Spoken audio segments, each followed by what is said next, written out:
அனைவருக்கும் வணக்கம். இது சாரதி லா ஸ்டடீஸ். சாரதி லா ஸ்டடீஸில் இந்தியன் கான்ட்ராக்ட் ஆக்ட் ஒன்றில் கண்டிஜென்ட் கான்ட்ராக்ட், இப்போ கான்ட்ராக்டில் வரக்கூடிய எல்லா டைப்ஸையும் பார்த்துடலாம். இதற்கு முன்னாடி கன்சிடரேஷனை பார்த்தாச்சு, அக்செப்டன்ஸ் பார்த்தாச்சு, அண்ட் தென் ஆஃபரும் பார்த்தாச்சு. இப்போ கான்ட்ராக்டில் எத்தனை டைப்ஸ் இருக்குது ஒன் பை ஒன்னாக பார்க்கலாம். அதில் முதல்ல பார்த்தீங்கன்னா கண்டிஜென்ட் கான்ட்ராக்ட்னா தற்செயல் ஒப்பந்தம்னு அர்த்தம் தமிழில். செக்ஷன் 32லேருந்து 36 வரைக்கும் டிஃபைன் பண்ணி சொல்லுது வாட் இஸ் கண்டிஜென்ட் கான்ட்ராக்ட். இந்த ரெண்டு லைனை படிக்கிறோம் பாருங்க. எதிர்காலத்தில் நிச்சயமற்ற செயல் நடந்தாலோ, எதிர்காலத்தில் அல்லது நடக்காவிட்டாலோ, இப்போ நம்ம இருக்கிறது பார்த்தீங்கன்னா நிகழ்காலத்தில் இருக்கிறோம். நிகழ்காலத்திலேருந்து எதிர்காலத்தில் ஒரு செயல் நடந்தாலோ அல்லது நடக்காவிட்டாலோ, ஒரு விஷயத்தை செய்ய அல்லது செய்யாமல் இருக்க போடும் ஒரு தற்செயல் ஒப்பந்தம் தான் இந்த கண்டிஜென்ட் கான்ட்ராக்ட். நம்மளுடைய சாரதி லா ஸ்டடீஸில் ஒரு வாட்ஸ்அப் குரூப் ஒன்று ரன் ஆகிட்டு இருக்கு. இதில் இணையணும்னு ஆசைப்பட்டீங்கன்னா உங்களுடைய பெயர் மற்றும் ஊரை எனக்கு வாட்ஸ்அப்பில் டைப் பண்ணி அனுப்புங்க.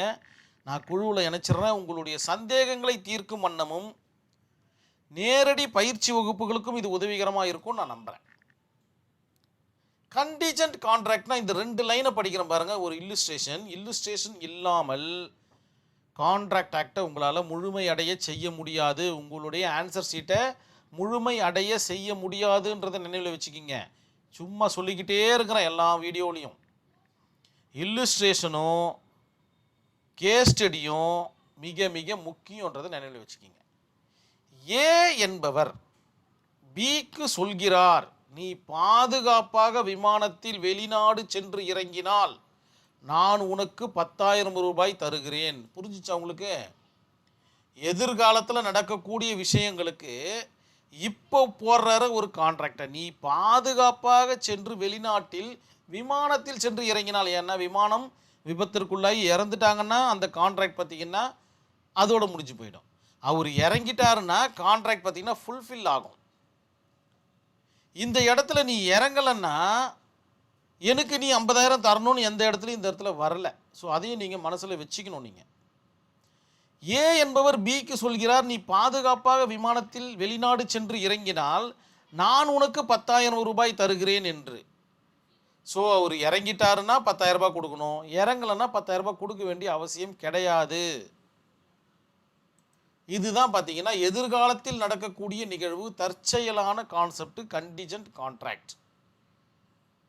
இன்னும் கொஞ்சம் டெப்த்தாக உள்ள போகலாம். இந்த ஒரு பேராகிராஃப் படிக்கலாம். ஒரு வீடு தீயினால் சேதமடைந்தால், நான் படிக்க படிக்க உங்களுக்கு ஒரு ஐடியா கிடச்சிக்கிட்டே இருக்கும்.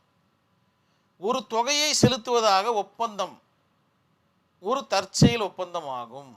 ஸோ இன்சூரன்ஸ் பற்றி தான் நம்ம பேசிகிட்டு இருக்கோம். ஏனெனில் காப்பீட்டு பணம் வீடு எரியும் நிச்சயமற்ற நிகழ்வை பொறுத்தது. வீடு எரிஞ்சாதான் ஏன் உனக்கு பணம், வீடு எரியலைன்னா அது கம்பெனிக்கு போய் சேர்ந்துடும். ஒரு வருஷத்தில் நீ 5,000 ரூபாய் கட்டு, வீடு எரிஞ்சிச்சுன்னா 5 லட்சம் வாங்கிக்கோ, இல்லைன்னா என்னை விட்டுடு. இவ்வளோதான் கான்செப்ட் கண்டிஜென்ட். நிகழ்வு சாத்தியமானதாக இருக்க வேண்டும் அல்லது சாத்தியம் மற்றதாகிவிட்டால் ஒப்பந்தம் செல்லாது.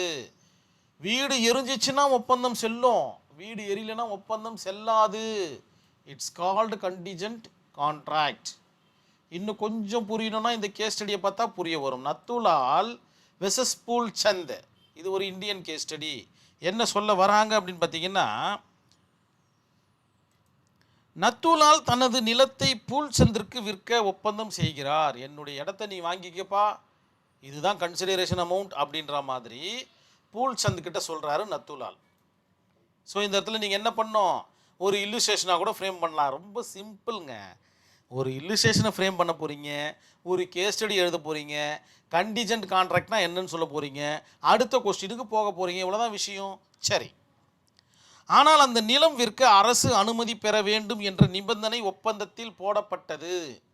ஒப்பந்தத்தில் என்ன போட்டுக்கிறாங்க ரெண்டு பேரும், அரசினுடைய அனுமதி இருந்தால் நான் வாங்கிக்கிறேன் அப்படின்ற மாதிரி ஒரு ஒப்பந்தம் என்ஃபோர்ஸ்மெண்ட் ஆகுது.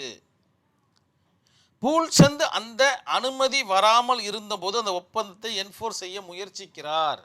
வாங்கிக்கப்பா, பரவாயில்ல, ஒன்றும் பிரச்சனை இல்லை, வாங்கிக்கோ, அதெல்லாம் கிடைச்சிரும் அப்படின்ற மாதிரி சொல்கிறாரு.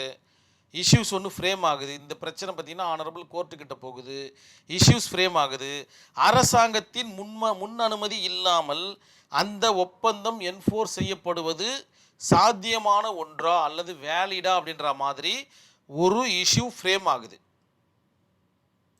ஆனரபிள் சுப்ரீம் கோர்ட் ஜட்ஜ்மெண்ட் கொடுக்குறாங்க. என்ன ஜட்ஜ்மெண்ட் படிக்கிறீங்கன்னா, இது ஒரு contingent contract, section 31 of ICA, Indian contract act. Contract enforce ஆக வேண்டுமானால், இந்த கேஸை பொறுத்த வரைக்கும் சொல்கிறேன் பாருங்க, முதலில் அரசின் அனுமதி முக்கியம். ஏன்னா கான்ட்ராக்ட்லேயே அவங்க அரசனுடைய அனுமதி முக்கியமாக போட்டுட்டாங்க. அவங்க அனுமதி வரும் வரை கான்ட்ராக்ட் என்ஃபோர்ஸ் செய்ய முடியாது. தற்செயலாக என்ஃபோர்ஸ் செஞ்சாங்கன்னா அது செல்லாது. அவ்வளோதான் கான்செப்ட். புரிஞ்சிருக்கும்னு நினைக்கிறேன். நன்றி, வணக்கம்.